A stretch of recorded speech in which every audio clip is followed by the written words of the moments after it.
बाप और बेटे और रूह कुद्स के नाम में। हमारे खुदा यीशु मसीह का फजल, खुदा बाप की मोहब्बत और रूह कुद्स की रफ़ाकत और शराकत आप सबके साथ हो। मसीह खुदा में मेरे अजीज भाइयों, आज हम पाक मकलीसिया के साथ मिलकर रोज़ों के पहले इतवार की पाक रतूरिया इबादत में शामिल होते हैं। रोज़ों का मौसम हमें तौबा और तब्दीली की दावत देता है। रोज़ों के लिए अयाम नहायत मुकद्दस, पुरफज़ल और बाबरकत अयाम है। कलीसिया दावत देती है कि हम ज़्यादा से ज़्यादा इन अयाम में दुआ, खैरात और रियासत के जरिए खुदा के करीब जाएं। आजमाइश इंसानी जिंदगी का हिस्सा है। हर इंसान अपनी जिंदगी में मुख्तलिफ आजमाइशों में से गुजरता है, मगर जो दुआ में, ईमान में मजबूत रहता है वही इन आजमाइशों पर गालिब आता है। जैसे मसीह खुदा यीशु मसीह, आज हम सुनेंगे कि यीशु मसीह की जिंदगी में भी 3 आजमाइशें आती हैं।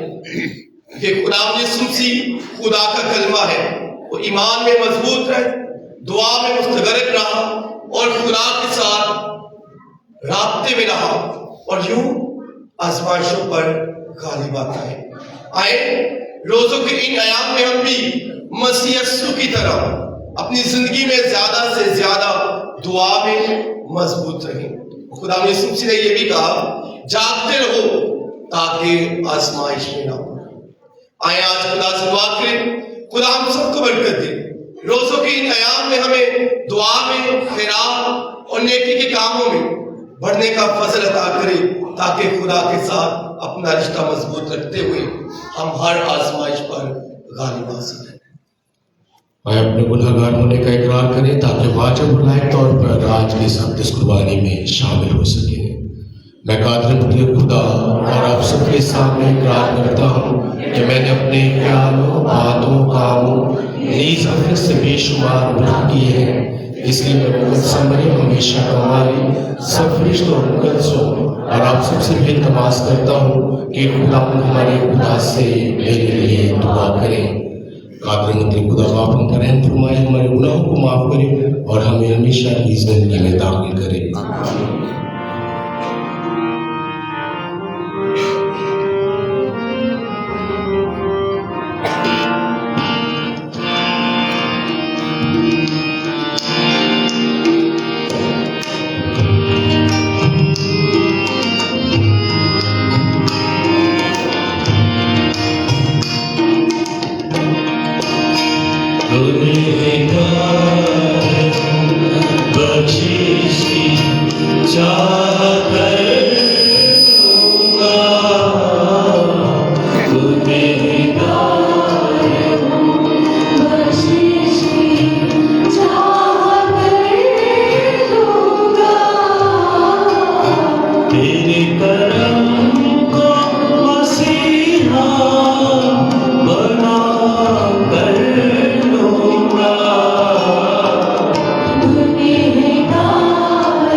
She